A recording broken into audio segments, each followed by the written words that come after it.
This lecture prepares students for the final exam, which will cover the advent of modernism with the first modern style of realism, all the way through postmodernism and contemporary art. The first section, as in the last two exams, is going to be comprised of 20 multiple choice questions taken from terms from the handouts that are not in bold, that assist us in describing and discussing a variety of works of art. An exemplum virtutis, on the other hand, is an example of virtue and are very common as far as subjects in the neoclassical period, where we find a dominance of classically oriented subjects that teach us a moral lesson or virtue and are didactic by their very nature. Turning to the 18th century, the fête galante, or a gallant party, is a genre that is developed specifically for this period and shows aristocrats in the countryside and garden settings that are going to be involved in dalliances and associated with love. In the Romantic era, we have this approach of a Rückenfigure, or a back figure, literally translated from the German, where people like Caspar David Friedrich are going to show us the back of a figure that gives us the ability to project ourselves as an entry point into this work. So we would understand ourselves as diminutive and small, looking out over the expanse of this ocean. The Sublime, likewise, is going to ask us to consider this sublime notion of nature that is a mixture of awe and terror that is so popular in Romanticism, often described as scenes of shipwrecks or acts of God, avalanches, hurricanes, these things that at a distance are going to be terrifying but safe to view. Thus, we are exhilarated by thinking about our own frailty and human existence.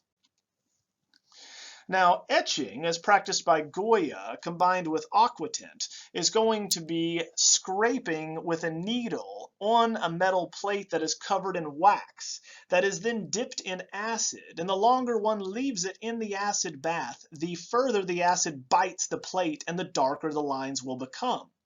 Aquatint is a variety of etching seen here, whereby an artist or a printmaker would sprinkle a rosin powder on the surface of this wax, biting the plate unevenly and giving us this notion of tonal variation.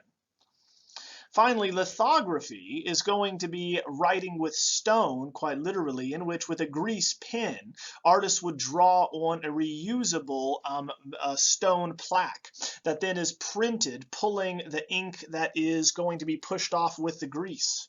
This can be reused and is the most popular type of printmaking in the 19th century.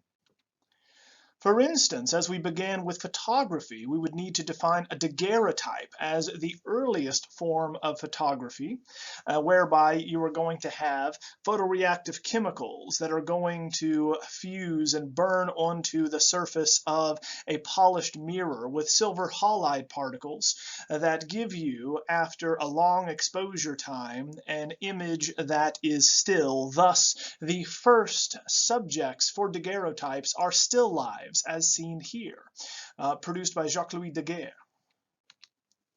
Balloon framing and the industrialization of the West is going to allow us to settle all the way from the east to the west coast, whereby you have a uniform series of 2x4s and mass-produced nails using much less timber and materiel. Therefore, we can construct many more buildings more rapidly. It is referred to as balloon framing because the old-timers who were still alive believed that it would blow away like a balloon because it was not solid wood like the structures they are going to assemble in their own day. Japonisme is going to be the style that is adopted in the later 19th century by artists who are going to purchase Japanese woodblock prints. The style taken from these prints normally will have a bird's eye oblique view, an off-axis asymmetrical composition, and broad flat areas of color or tone. Primitivism is going to be an approach whereby we take the subject matter or style of what were considered primitive civilizations, non-Western civilizations, either in Africa or Polynesia, for instance, as seen here, all the way to Tahiti, whereby we are going to be taking the subject matter of these French Polynesian colonies. Pointillism or divisionism is going to be a technique most famously pursued and applied by Seurat, whereby multiple dots of pure hue are placed next to one another that at a distance fuse into a new color or a new hue.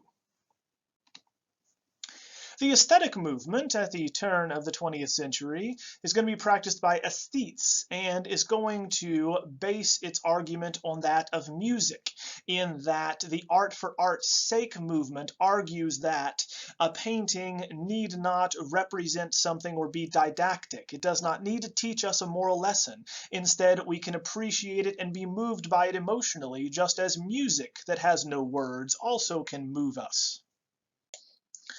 Art Nouveau, or New Art, coming from France, is going to emphasize with this new type of industrial design the whiplash-like organic flourishes that are the opposite of the restrictive angular type of production that we saw in furniture and urban design. This is going to be influential in all media and will inspire the fine arts as well, especially in painting. The avant-garde, literally meaning the before guard, or those that go out ahead of a main regiment, represents the type of artists that were forward-thinking, producing things that were ahead of their time, and thus would show us the direction that art would take after them. They are the pioneers, if you will. A ready-made produced by Dada artists is going to be an object that is mass-produced, generally with a utilitarian function, that is reintroduced in a new way, thus denying it its original utilitarian functional use. Hence, of course, you take a urinal and turn it on its side, rendering it useless. But now we must look at it in a new way, thus arguing that whatever an artist says art is art.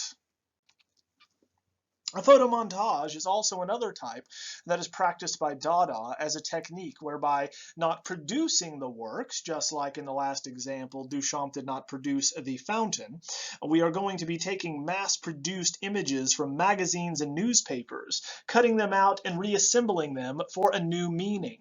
Hence, you are going to have a photo montage. Now, this is very close to junk art, in which other Dadaists would take art or create art out of refuse or items that were thrown away or detritus. The domino construction system, practiced by modernist architects that begin the international style, is going to be named as such because it takes slabs of concrete that are held up by 6 steel piers, known as this type of domino appearance, because it has 6 dots just like a domino system would. Now, because the structure is held up by these 6 points or girders, the walls are non-load bearing, hence they are known as curtain walls. So we find that now we can open them up to be entirely glass or modular, and we can have a much more functional machine for living in, as Le Corbusier would say. The prairie style is named for and practiced by Frank Lloyd Wright because it resembled the flat prairie in the Midwest where he practiced with his firm in Chicago. So we have buildings that are cantilevered as far as the awnings and the roofs are concerned. Non-objective art is going to not reference anything in the natural world, hence non-objective. And this is going to represent the type of work that Mondrian and other abstract artists would practice, because things like this particular example are only representing primary colors and black and white in vertical and horizontal stripes. Therefore, it is not attempting to represent anything. Surrealism as a movement is going to, through pure psychic automatism, attempt to show the internal reality of one's subconscious externally.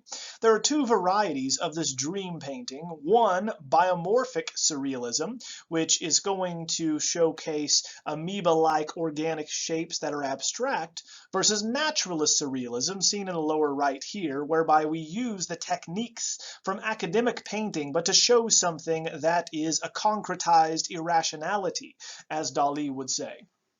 The different techniques associated with surrealism are as follows. We have automatism or psychic automatism, whereby an artist would attempt to divorce their conscious mind from their hand to produce something that is out of their conscious control, thus revealing their subconscious.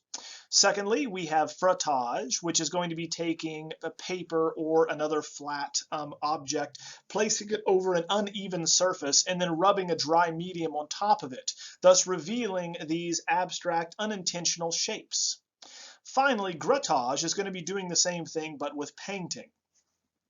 Dali, instead of practicing psychic automatism, called his method paranoid critical. And so this paranoid critical method is meant to show how a paranoid would see the world, as they referred to it at the time, now a paranoid schizophrenic. So we find that we see the world distorted by way of our anxieties.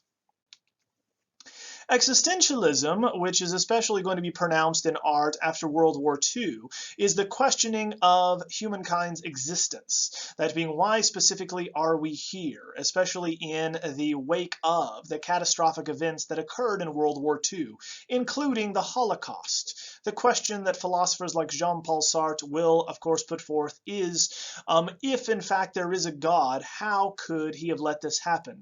Hence, taking up the charge again that Nietzsche had early in the century, that God is dead, we have killed him.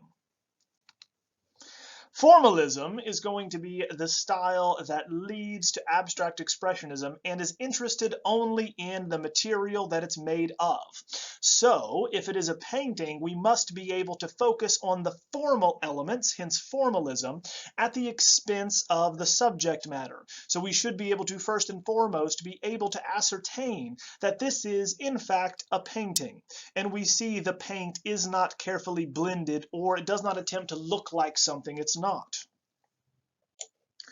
Produced by neo-Dada artists like Rauschenberg, combines are going to take non-traditional art materials and combine them into new fine art productions, such as taking a taxidermied bird, an old pillow, a stick, and some twine, along with detritus such as laundry detergent, gluing them all on the same surface.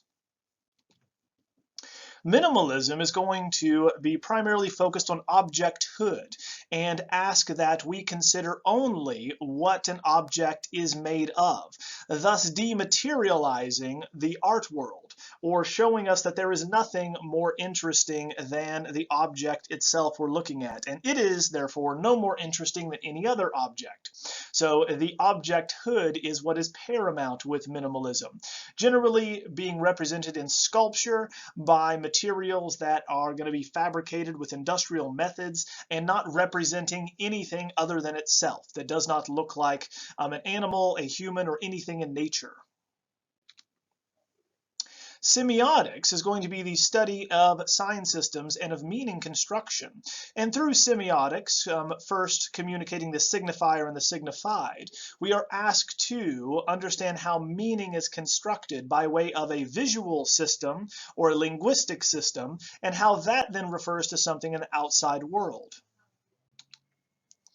Appropriation in postmodern art is used by both feminists and other race and gender study artists, and is going to be seen here with Betty Saar, whereby we take something that originally was innocuous, such as a laundry list and or a pencil holder that would hold a grocery list, and then paint on it an image of Black Power and now Aunt Jemima shown holding and threatening a white child. So the pencil also being replaced by a gun. Hence we take one object that is made for mass production and is seemingly harmless and reintroduce it in a new context to reveal these racist overtones in mass-produced popular culture.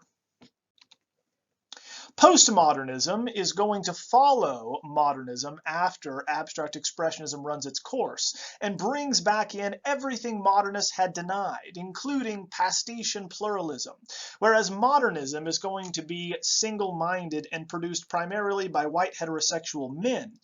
Postmodernism is going to bring back everything from the vernacular, using things from the outside world, popular culture, gas stations, right, fast food chains, and is going to be defined by pluralism, or ensuring that everyone's perspective is equally valid and heard. Thus, we have a pluralistic understanding of society, and there isn't one hegemonic, homogeneous approach to the world and understanding it. Globalism is going to be the unification of the world's economic order and brings everyone into contact with one another. Thus, Western civilization is going to be more impactful on these other areas in the 20th century. This leads us to post-colonialism, which seeks to understand the effects of colonization, especially after European powers pulled out of Africa and Asia after World War II. So post-colonialism is going to ask us to consider how we view other cultures and can only view them from our perspective, making, of course, them the other, projecting everything that we are not and our fears on them. Computer-aided design arises in the 1980s and allows different types of designers and architects the ability to create like they never had before, because these new software systems can effectively and quickly let us know about the stresses and the limitations of our designs much more rapidly than earlier prototyping could, by way of standard mathematical computations by humans. Deconstructivist architecture is going to literally be the manifestation of deconstructivism, whereby it attempts to deconstruct itself. It is not stable. It seems to unravel and fall apart in front of us. Therefore, we find that is seen especially in the Getty Museum. The next part of the exam is made up of two unknowns and will ask you to identify the artist or style, as well as the most salient characteristics of a particular work. How do you know it is an abstract expressionist work, such as the one seen here by Jackson Pollock? What subjects are the most common that we see created and or represented by these artists? What style do they use? What are the conventions that identify them? So obviously, the action painting technique of Jackson Pollock is incredibly easy to identify. It is non-objective, does not represent anything from the outside world, and is fairly easy to identify. Alternatively, we would say this work is much like that of David or Copley, because it is neoclassical, whereby the figures are arranged along a relief frieze. They're wearing classical garb, so we know this is going to be found in classical antiquity in ancient Rome, and it is subdued by way of coloration, teaching us a moral lesson. The romantic appeal of many of these paintings, like Friedrichs and Turner's and other romantic landscape painters, is going to celebrate, much as Ruysdael had with his Baroque landscape, the power of nature over man, not the nature that is going to be logically controlled by man. Likewise, the focus on light and atmospheric effects by Monet makes his impressionist style also easily identifiable. It is going to be the ability of you to articulate why it is a good example of his style here, though, that will earn you full credit. So this emphasis not on the subject that is seen here in London and the Thames River, but instead on the effects of this atmospheric effect of twilight, as these various pinks, purples are going to be created by the sunset. Next, we're going to have two works that you've seen in class, and you must now relate the important facts that we talked about with them, and why they are an important example for their particular style or the canon of art. So if we were to show you this, we would talk about the effects of World War I on artists such as Mondrian, as they attempted to come up with a Neoplatonic understanding of the universe that strips away nationalistic identity and individuality, so that we can all agree upon what is important and what would we all understand would be aesthetically pleasing. So focusing on our similarities instead of our differences. Next, we have the slide identification section, so be sure to make flashcards, putting the image on one side and artist title and date on the other. The date ranges for this final exam will be 1849 to 2006. So please remember to do as well as you can on spelling as you'll be typing these out, and show them to the instructor for extra credit. So for the identification section, many of them we must remember are signed and dated in the modern era, so pay attention to that. So we would have Monet's Impression Sunrise of 1872. This would be the information required of this impressionist work, and an easily identifiable example of its style. The final section is going to be that of slide comparisons, whereby we are going to ask that you demonstrate your knowledge of the different styles we talked about in the last portion of this class, from realism to postmodernism. As with the last exam, you want to identify how you know that the works are a good example of their period and culture. So of course you must know the various cultures and regions, the difference between Italy, France, England, Germany, and the United States, and also the various periods, for there are characteristics that link all the works in the eras from the early modern, modern, and postmodern, for instance. And then finally, knowing the popular motifs and iconography. You'll notice that we did not look at nearly any religious work over the past 100 years. The Rococo, on the other hand, as it is commissioned by and for aristocrats, celebrates aristocratic love with fêtes galantes, with aristocrats in garden scenes, in these types of compromising liaisons, which are going to find them engaging with extramarital affairs. The organization is one of organic fluidity, of arabesques with bright pastel colors. This comes from the architectural and interior decorating style first, with things like the Salon de la Princesse at the Hôtel de Soubise, where we find this type of organic fluidity growing up into the ceiling, with these mythological scenes of love surrounding them. The very term fête galante is going to be for Antoine Watteau and his return from Cythera, where again we find aristocrats on the island of love who are returning to reality, being driven back to the boat by these cupids who are going to be holding torches, just as the lovers hold torches for each other. Neoclassicism, on the other hand, is going to value rigid logic and rationality, and these exemplum virtutae, or examples of virtue, that are didactic, that teach us a moral lesson, that are going to anchor compositions rationally, taking their subjects from antiquity, and teaching us a moral lesson in the new governments that are forming at the end of the 18th century with France and America. In the same way, the subjects are going to be shown taken from classical statuary and vase painting, and are going to appreciate contour lines and rigid outlines. Romanticism, on the other hand, is not about an intellectual approach to art through looking at antiquity, but instead quite the opposite, celebrating irrationality and emotion and the sublime. We are going to showcase, again, modern subjects very often that use a lot of the same Baroque characteristics from the 17th century, with dramatic lighting, using compositions based around diagonals and monumental forms, such as the Raft of the Medusa here. Or, again, showing a modern scene here with the 3rd of May 1808 with Francisco Goya. We're going to be using the type of emotional appeal in order to rile up or enrage individuals looking at innocent civilians being killed, and even men of faith.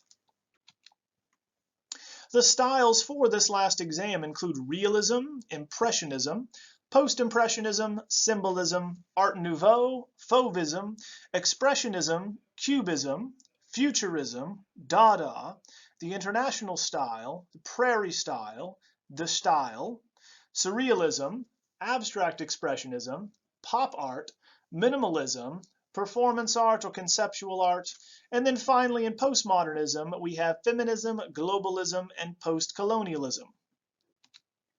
Going through each, we began this class, this section of the exam, I should say, with realism. So realism is the first modernist movement as it shows things that are real, things that can be seen at that time in that society.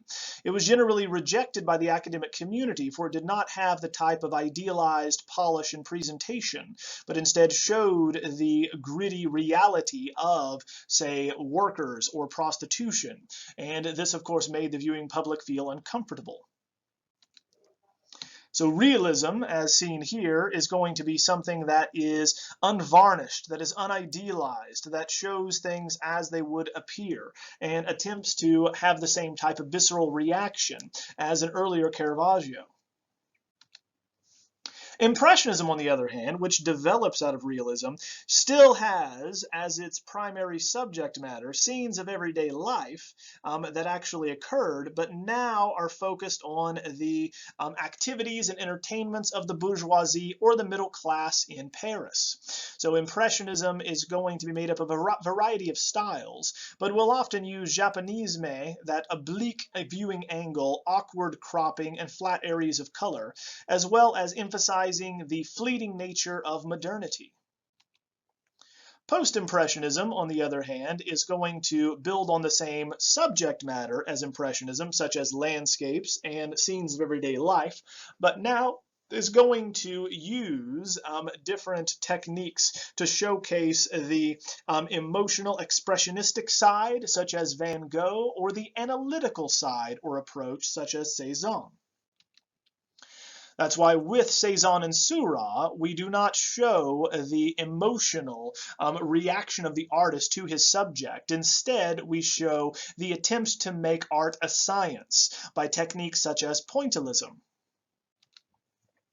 Symbolism, at the turn of the 20th century, is going to seek the inner truth of things that can be seen in dreams, as well as other fears and anxieties about sex and death. So we are looking for a truth that moves beyond the appearances of the external world. Fauvism, on the other hand, or wild beasts as the term is known, is going to find arbitrary color use to emphasize different emotional states and responses, like that of Matisse and his Jouissance painting seen here. Following that, Expressionism also will use often arbitrary color choices, but to emphasize the specific reaction that artists had, like that of De Broca, with the modern world and anxieties that it brought, to show how they felt about it, much like Van Gogh would show us how he felt about his subjects. Hence, it is expressing the artist's emotions about how they feel about the subject we're looking at. Cubism, on the other hand, is going to scientifically investigate the world by showing the same subject from multiple angles on the same surface. Thus, we can see the woman in the lower right from the back, a dorsal view, from a profile view, from a three-quarter angle, and from straight on. So we combine and collapse all of these fragmented areas, much like a broken mirror, onto the surface. Turning to Futurism, we have a style that is rooted in the demand for war leading up to World War I, and the belief that we must cleanse everything that is old in this world to make way for the future, which is defined by speed and motion. That is especially going to be embodied in automobiles and airplanes and trains, new technologies. So therefore, Futurism does not show actual subjects, but instead the motion that they represent. Dada is going to be a style that comes in reaction to World War I and is a rejection of traditional artistic values and a mocking of them, often producing works that are not handcrafted by the artists themselves, but instead selected and altered in order to self-consciously mock the art world and the belief in the unique handcrafted object and its importance. The style is also going to come out of World War I, but instead of adopting anarchy and irrationality like that of surrealism and once again Dada, it instead believes that we need to reduce everything to universal essentials and principles through Neoplatonism in styles and practices as we see here like neoplasticism. So this approach is going to limit the production of art to black and white, to only verticals and horizontals, and only primary colors, red, yellow, and blue. Surrealism is going to be broken down into two different categories, but either one of them is meant to show the subconscious workings of the inner mind. This one with Dali is going to represent naturalist surrealism, which is going to concretize irrationality, making the dream come real, come true as well, right before our eyes. Abstract Expressionism, coming in the wake of World War II, fully embraces formalism in that we reject anything related to the outside world with a style that is entirely non-objective. And this can be approached through gestural abstraction, as seen with Pollock, or chromatic abstraction, as seen with Rothko. Pop art is going to bring back in everything abstract expressionism rejected, in that we are going to revel in popular culture. We take objects and references from magazines, advertisements, and entertainment in order to satirize commercial culture. Thus, in America, when it is polished and is made much more commercial, people like Andy Warhol are going to take the commercialization of stardom and figures like Marilyn Monroe and repeat them, showing that they are a commodity, just like Coca-Cola or Campbell's soup. Performance art also comes in the wake of World War II, really coming into its own by the 1960s, whereby we are going to see the act of creating is more important than the final product, which is often destroyed. Hence, the actual performance is what is considered art. Conceptual art, along the same lines, instead of being part of a performance, finds its artfulness in the concept behind it, not in the craft that it takes to accomplish it. So in examples like Kotze's 1 and 3 chairs, we have this example of a photograph of the chair. Of course, the artist did not create the chair itself, and the definition of chair. None of this is going to be a unique creation by the artist. It is the idea behind it which makes it art. This, of course, coming from Dada. Postmodernism is going to follow the end of abstract expressionism, which is the rejection of everything in the outside world and concerns of society.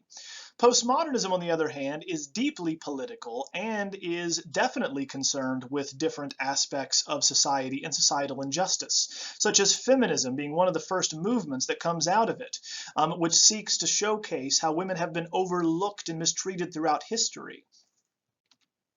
Another variety relates to culture wars and those marginalized peoples of various sexualities who had been cut out of the national discourse until the AIDS crisis brings this to light at the end of the 1980s, but culminating in the 1990s. So this clash of ideologies is going to challenge the homogeneous understanding of the white heterosexual belief system and power structure in society.